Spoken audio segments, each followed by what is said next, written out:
Donald Trump was probably the biggest person ever to be removed from social media.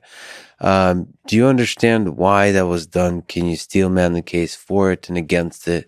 And if there's something broken about that, how do we fix it? Steelman the case for is kind of obvious in the sense of you are seeing a would-be dictator who is trying to run a coup against democracy, who has his supporters go and storming the seat of government, who could use his app to whip up his followers across the country to reject, the will of the people. And so you're an executive, and you'll take actions that, while perhaps controversial, are still within the law.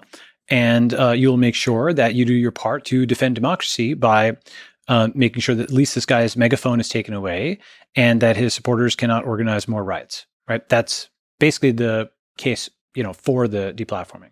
Okay. Would you agree with that? That's fair. So it's like really steelmanning it. You asked the steelman, so I'm giving the for case. Yeah. Well, I guess I would like to separate the would-be dictator. Oh, I guess if you're storming the Capitol, you are a dictator. I see.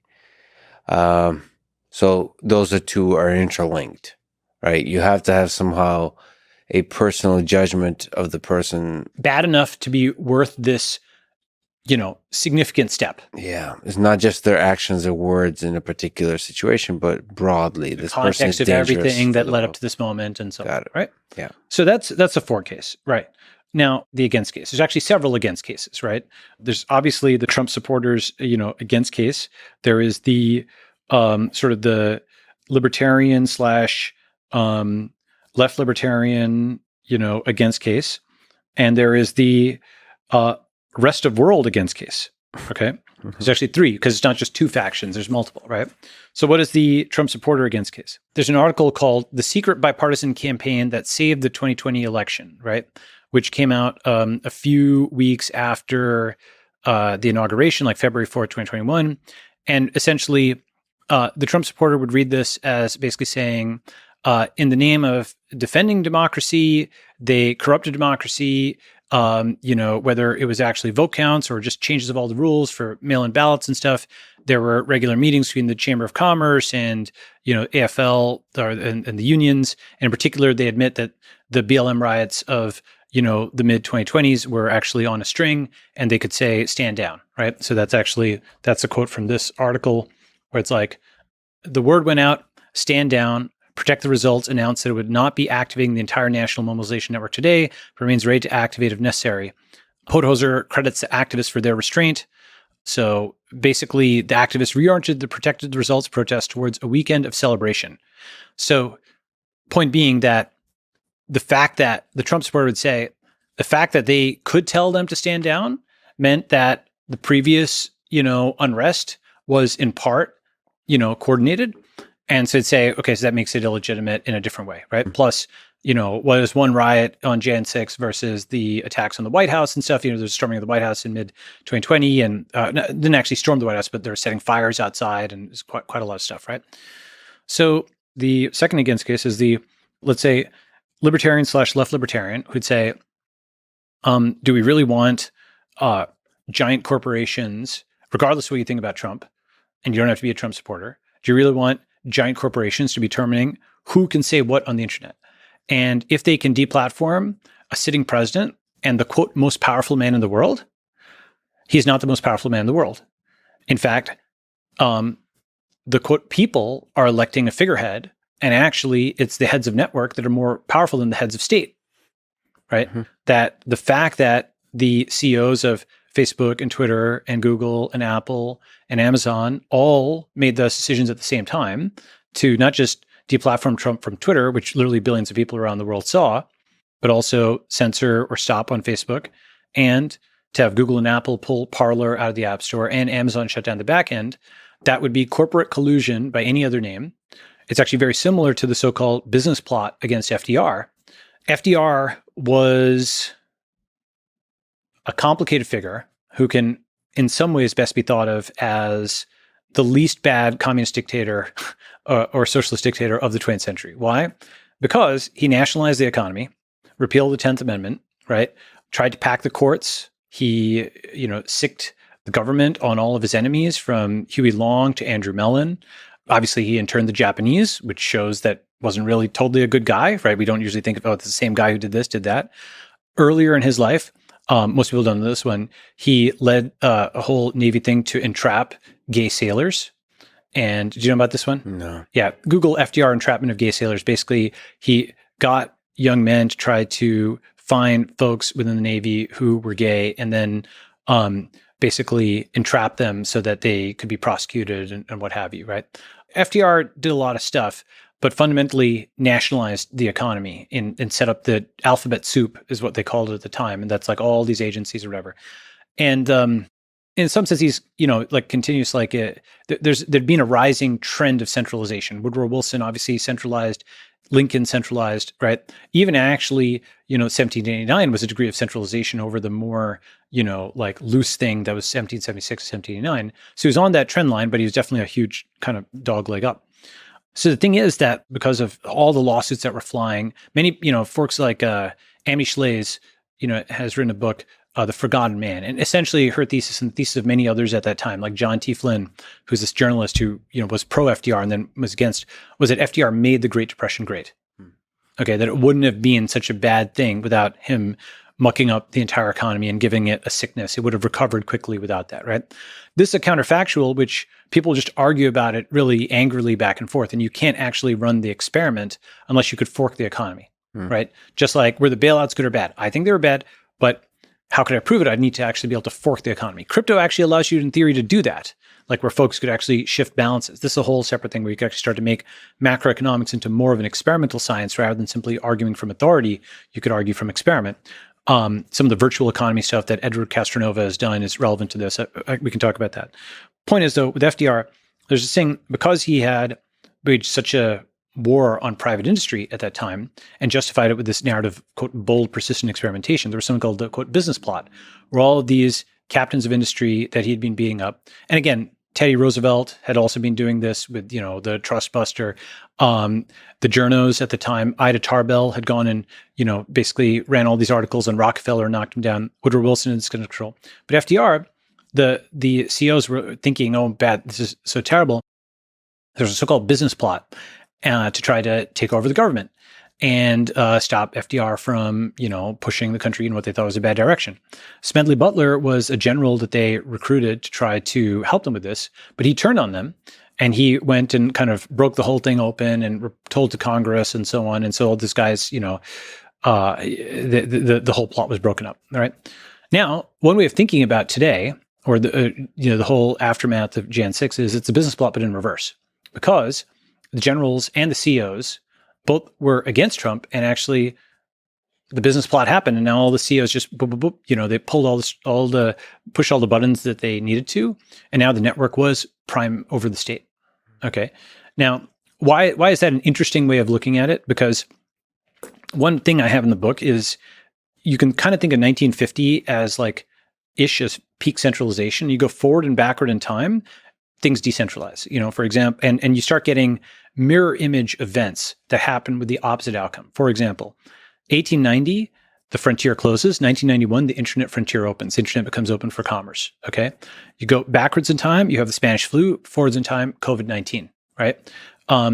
Backwards in time, you have the captains of industry, the robber barons. Forwards in time, you have the tech billionaires. And there's so many examples of this. Like another one is backwards in time, the New York Times is allying with Soviet Russia to choke out Ukraine. Now, today, they have reinvented themselves as cheerleaders for Ukraine against, nationalist Russia, right? And of course, I think you could absolutely support Ukraine on other measures, but it's pretty hypocritical for the guys who profited from the Holodomor. The Ox-Sulzberg family literally profited from, denying the Holodomor to now make themselves cheerleaders for Ukraine. It's actually this insane thing, which we can talk about. A tiny tangent on that. Yeah. You put it brilliantly. And a reminder for anyone who listens to me talk about Ukraine, it is possible to have empathy for a nation and not be part of the machine that generates a mainstream narrative. Yes, that's right. Like basically, I was actually one of the first 3 Estonian EU residents. Okay. And I completely understand why Estonia and the Baltics and all these countries, including Ukraine, that just recently, within living memory, got their independence from the Soviet Empire, would not want to be forcibly reintegrated into a place that they just escaped from, you know? And so that is something which is sort of outside the American left, right, tired kind of thing, where when you understand it from that point of view, right? Then there's like a fourth point of view, which is like India's point of view, or like much of the developing world, or what I call, parts of it are ascending, parts are descending, whatever. But much of the rest of the world outside of that border region says, look, we're sympathetic to the Ukrainians, but we can't allow our people to starve. So we're going to maintain trade. And guess what? Actually, we've got a lot of wars in our neck of the woods and human rights crises that Europe just didn't even care about. So it can't be that Europe's problems are the world's problems, but the world's problems are not Europe's problems, right? So that's like a fourth point of view. Then a fifth point of view is China, which is like, guess what? We're going to be the Iran of the Iraq war, where like who won the Iraq war? Iran, arguably, right? Because they extended their influence into Iraq, right? So China's like, guess what? We're going to turn Russia into our gas station and build a pipeline. There's a Power Siberia is like the name of the Eastern Russia pipeline, just like Nord Stream is, Nord Stream 1 and Nord Stream 2.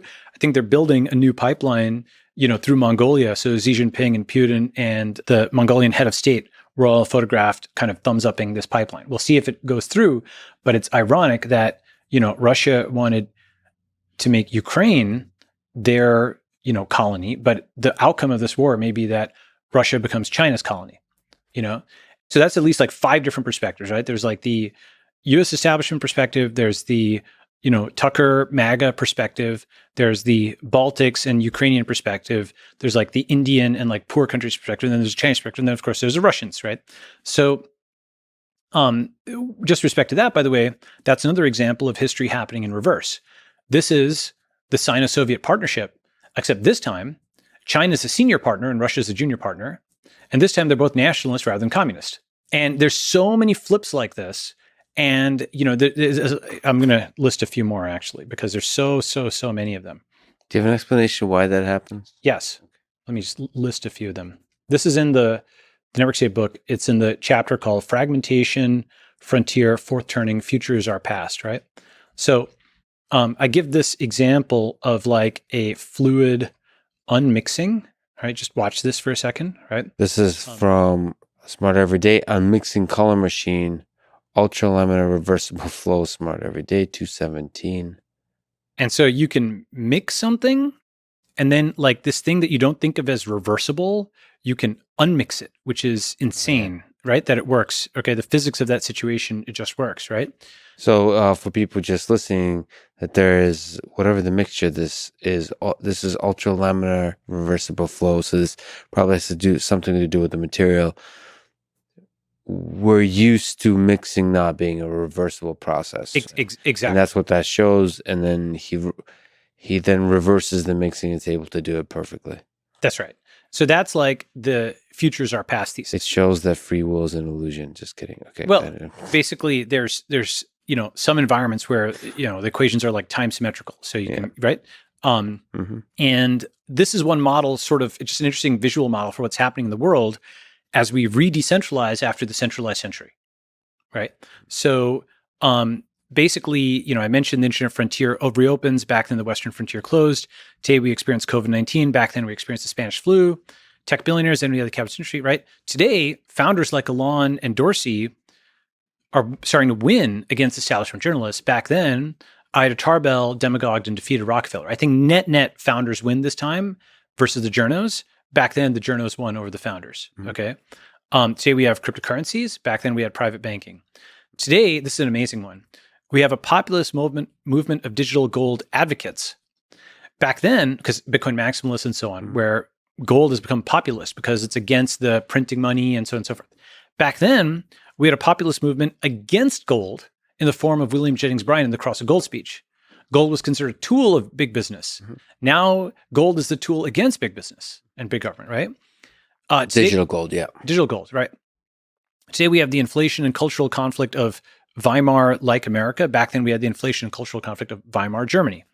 Today, in Weimar America, we have right and left fighting in the streets. Same, unfortunately, in Weimar Germany. Peter Turchin has written about, today we have what Turchin considers antebellum-like polarization, like pre-war polarization. Back then, If you go further back in time, we had what we now know to be antebellum polarization, right?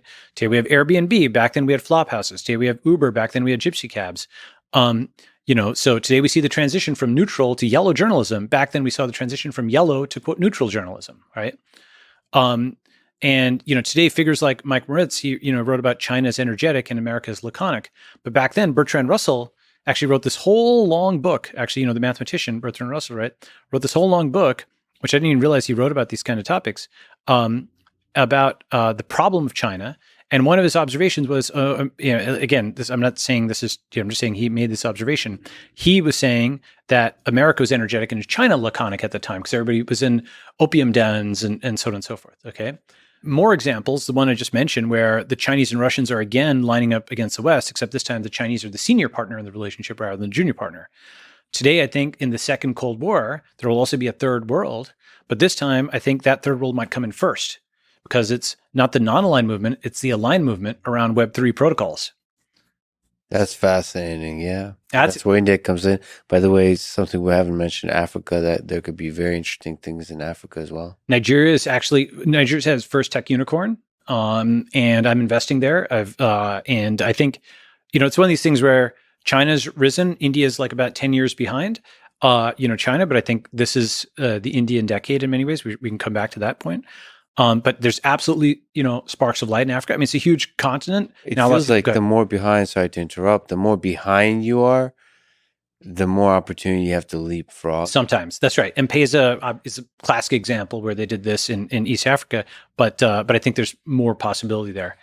So what is the fact that this there's a kind of symmetry? There's a kind of symmetry, right? What is that? How did that take us from Trump and the different perspective you took, the libertarian perspective of it doesn't really matter. Yeah, because the libertarian perspective or the left libertarian perspective would say, is it really a good idea to have total corporate power against the quote elected government, even if you may disagree? Do you want to open the door to total, corporate oligarchy? And it's like the opposite. That's why I mentioned it's like the opposite of the business plots, and they pulled on that thread. Okay, so the macro explanation that I have for this future is our past thesis, and there's more. It also gives some predictions, right? If you go backwards in time, the U.S. federalizes into many individual states. Like before the Civil War, people said the United States are, and after they said the United States is. Before FDR, the 10th Amendment reserved rights to the states. Afterwards, it was just federal regulation of everything. As we go forwards in time, you're seeing states break away from the feds on gun laws, drug laws, right? Sanctuary cities, okay?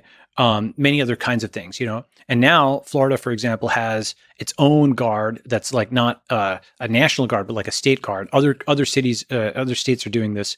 And that's a force of decentralization. You're saying that parallels in reverse. In reverse, right? What so you're having before. Make America states again.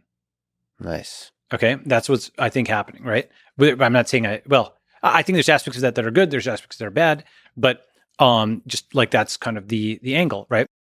But then that's, from your perspective, that's probably not enough, right? That's not. It's part of the future. Let's just say whether I think you, sorry to interrupt you suggested all kinds of ways to build different countries. I think that's probably one of them. You said like start micro countries or something like this. I forgot the terminology. Micronations. Yeah, that's not I actually think of them as the better term is microstates because they're actually not nations. That's why they don't work. But microstates are better, right? Coming back to the difference between the nation and the state. The nation is like the nation state is a term that people use without expanding it, but nation comes from the same root word as like natality. So it's like common descent, common birth, right? Common origin, like the Japanese nation. That's a group of people that have, come down from history, right? Hence nationalism. Yeah. Whereas the state is like the administrative layer above them. It's like labor and capital, like labor and management. Okay. The American state stood over the Japanese nation in 1946 after the war. Right. Oh, so you weren't talking about traditionally, that doesn't matter. In terms of like, I thought you meant nation is a thing that carries across the generations. There's a tradition, there's a culture and so on. And state is just the management, the layer. That's also another way of thinking about it. Right. There's a reversal there as well. Okay. Yeah. Sure. So, one way of thinking about it is, one nation under God, indivisible is no longer true. It is, America is at least two nations, the Democrat and Republican. in the sense of their own cultures, where I can show you graph after graph. You've seen the polarization graphs. I can show you network diagrams where, there's this graph of polarization in Congress where there's red and blue, they're separate things. There's this article from 2017 showing how shares on Facebook and Twitter are just separate subgraphs. They're just separate graphs in the social network, and they're pulling apart. Those are two nations. They're not under God because people in the U.S. no longer believe in God, and they're very much divisible because 96% of Democrats won't marry Republicans, and a high percentage the other way. And what that means is in one generation, ideology becomes biology. These become ethnic groups. It takes on the character of Hutu and Tutsi or Protestant and Catholic, Sunni and Shiite. It's not about ideology. If you think about all the flips during COVID, right, where people were on one side versus the other side, it's tribal. It's just tribe on tribe. And so it's not universalist. The identity of American makes less sense than the identity of Democrat and Republican right now, or perhaps the identity of individual states. Whether I think that's a good or bad thing, I think that's unfortunately, whatever it is, the arrow of history, right?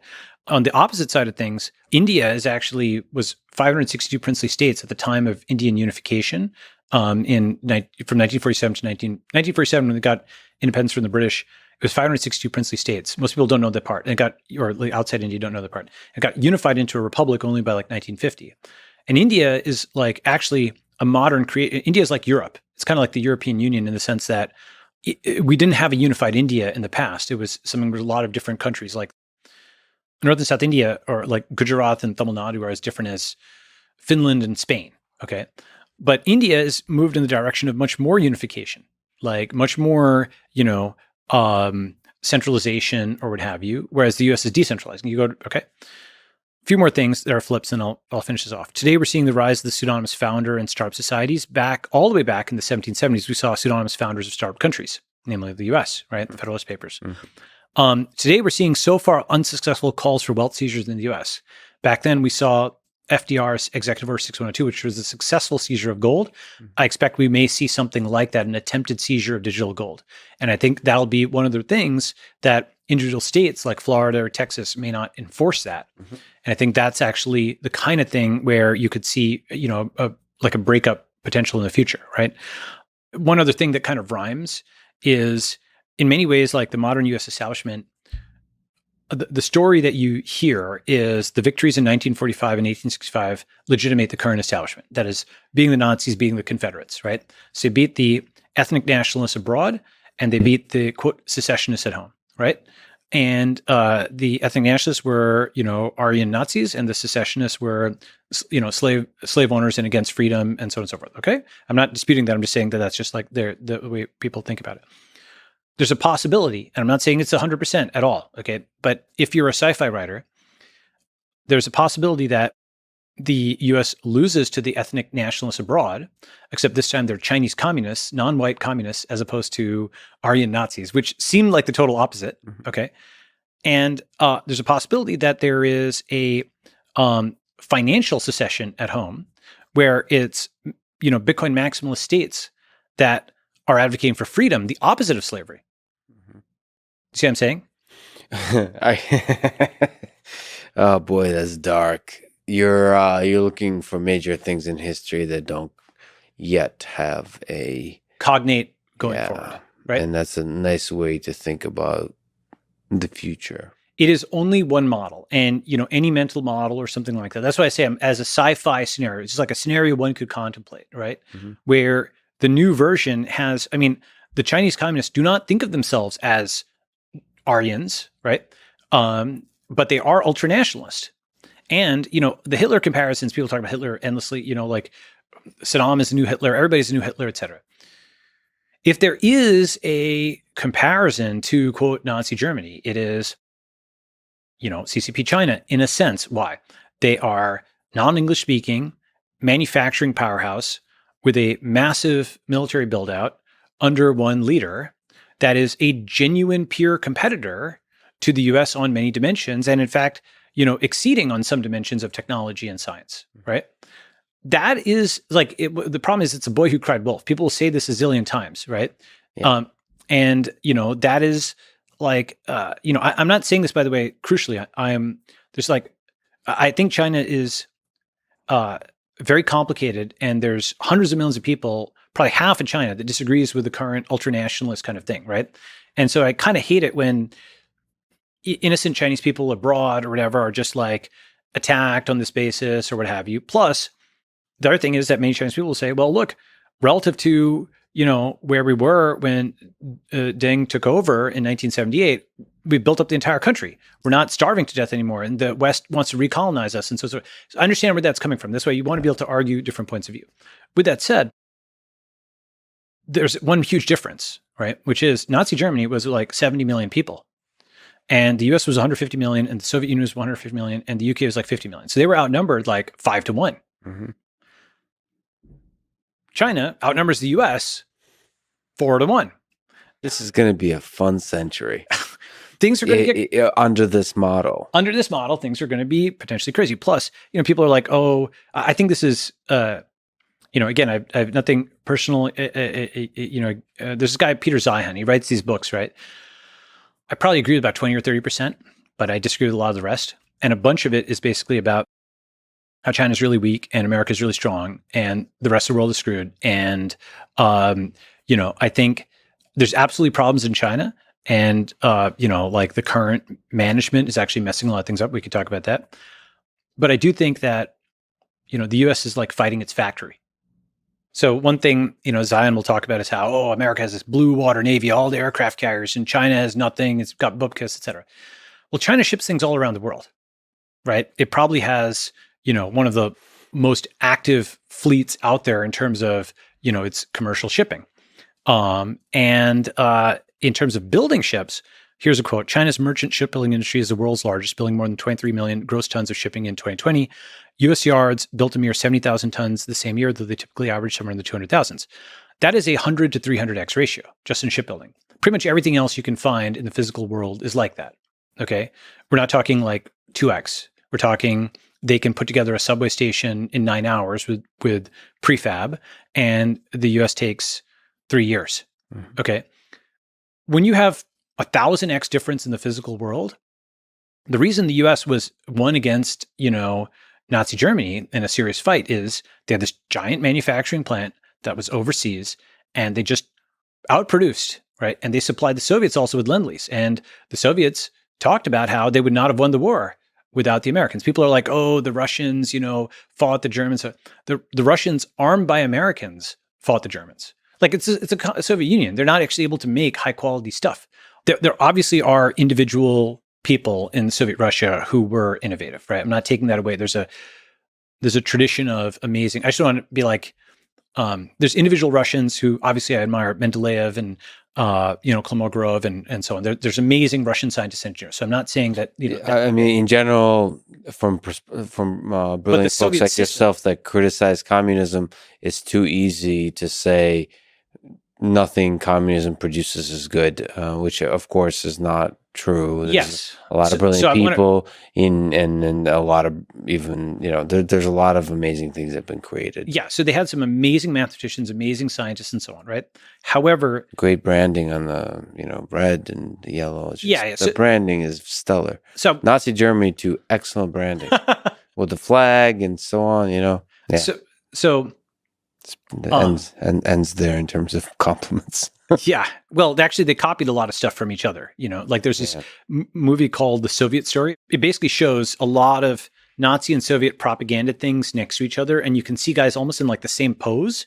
It's almost like, how AI will do like style transfer? Mm-hmm. You can almost see, because the socialist realism style of like the muscular, brawny worker, is very similar to like the style of the Aryan Superman, like pointing at the vermin or whatever. And then there's the crappy open source version that tries to copy, which is Mussolini. Yeah. That just like, that does the same exact thing, but does it kind of shittier. So right. Anyway. So my main thing about this is basically like trying to fight your factory in the physical world is probably not going to work.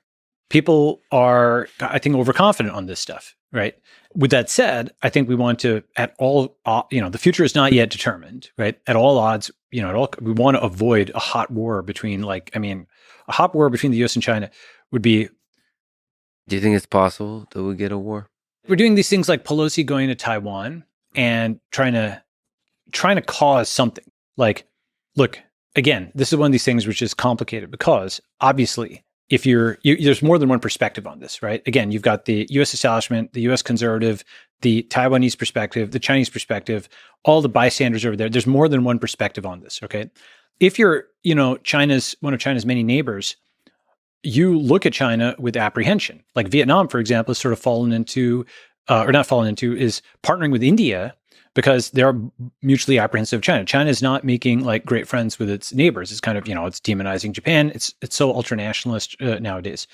And so if you're Taiwanese, you're like, yeah, I do not want to be under the Chinese surveillance state. I completely understand that. Some people are pro reunification, others aren't, but there's more, trend, in some ways for independence. Okay, fine. But there's also an increasing temperature across the entire world. As we sit here today, there's speeches by Vladimir Putin about the serious possibility of a nuclear war. And that escalates kind of the heat in the room of geopolitics. It escalates the heat in the room, of course, right? And the thing is, people have this belief that because something hasn't happened, it won't happen or it can't happen. But like, there were a lot of measures people took during the Cold War to make sure a nuclear exchange didn't happen. The whole mutually assured destruction thing and communicating that out and like the balance of terror. There were smart guys on both sides who thought through this. And there were near misses, right? There were, like there's that story about like the Soviet colonel who didn't order a nuclear strike because he thought it was just like an error in the instruments, right? Okay, what's the point? Point is, for example, Pelosi going to Taiwan, that didn't strengthen Taiwan. That didn't like that. If you're going to go and provoke China, I thought Scholar Stage, his Twitter account, had a good point, which is you should, if you're actually going to do it, then you strengthen Taiwan with like huge battalions of like arms and material, and you make them a porcupine and so on and so forth. Instead, her kind of going and landing there and mooning China and then flying back in the middle of a hot war with Russia, that's absolutely, in the middle of an economic crisis or what have it just, can you pick battles or whatever, right? It's like, you don't have to fight Russia and China at the same time. It's like kind of insane to do that, okay? Plus, even with Ukraine, some people are like, oh, this was like a victory for the U.S. military policy or something. There's a guy who, I'm not trying to beat him up or anything. He's like, this is in March, thread on U.S. security assistance to Ukraine. It's working. Ukraine might be one of the biggest successes of U.S. security assistance. And the reason is, U.S. didn't focus on some high-end shiny objects, but on core military tasks. That focus should remain. And it's like, how is this a success? The West gave massive arms to Ukraine only after the invasion, but not enough before to deter. And now Ukraine is like this Syria-like battleground with, 1 million refugees or whatever the number is, right? Their country is blown to smithereens, thousands of people dead, whatever $1,000 gas in Europe with like 10x energy, radicalized Russians, the threat of World War III or even nuclear war. Shooting somebody that's not like the point of the military. The point is, there's a million ways to smash Humpty Dumpty into pieces and, unleash the blood-drenched tides, right? And have people all shooting each other and killing each other. It's really hard to maintain stability. That's what competence is deterrence and stability, right? There's not like a success in any way. It's like an absolute tragedy for everybody involved, right? Yeah, I mean, deterrence, of course, is the number one thing, but there's a lot to be said there. But I'm a huge not fan of declaring victory, as we've done many times when it's the wrong. Yeah, I mean, look, the other thing about this is the whole mission accomplished thing during Iraq. Mission accomplished is what I meant, yeah. Exactly. Mission accomplished was obviously, the thing is, Russia lives next door to Ukraine. And so, just like Iraq lives next door to Iran and Afghanistan is next door to Pakistan and China. And so if the US eventually gets tired of it and leaves, those guys are next door, right? And so, who knows what's going to happen here, okay? But one of the problems is like, the whole Afghanistan thing or the Iraq thing is the lesson for people was the uncertainty. They're like, is the US going to fight? Don't know. Will the US win if it fights? Don't know. Therefore, roll the dice. That uncertainty is itself like tempting to folks, like Putin or whatever, right? So point is, coming all the way back up, we were talking about how futures are past, and FDR, like the business plot for FDR failed, but like the tech companies were able to deplatform Trump, right? And the left libertarian would say, do we want that much corporate power? Okay. And so that's So we gave the for case for Trump deplatforming, protecting democracy, the Trump supporter case against, which is on the secret history of the shadow campaign that saved the 2020 election, basically that article, the left libertarian or libertarian case against. And then to me, what is, like I am more sympathetic to the libertarian / left libertarian against, and then also maybe the fourth group, which is the non-American case, right? Which is to say, every AMLO. He's the he was the head of state of Mexico, I think, at that time. Okay, AMLO, Macron, other folks, everybody who was watching this around the world basically saw, let's say, U.S. establishment or Democrat aligned folks just decapitate, the head of state from digitally, right? Like just boom, gone. Okay, and they're like, well, if they can do that in public to the U.S. president, who's ostensibly the most powerful man in the world, what does the Mexican president stand against that? Nothing, right? Like these US media corporations, these US tech companies are so insanely powerful. Everybody's on Twitter or what have you, other than China, leaving them aside. They've got their own root system. If somebody tried to deplatform Xi Jinping off of Sina Weibo, they'd probably just fall through a trapdoor, their whole family, right? But for the rest of the world, it's on that is hosting their business, their politics on these US tech companies. They're like, regardless of whether it was justified on this guy, that means they will do it to anybody. Now the seal is broken. Just like the bailouts, as exceptional as they were, and at first everybody was shocked about them, then they became a policy instrument. And now there's bailouts happening. Every single bill is printing another whatever $1 billion or something like that.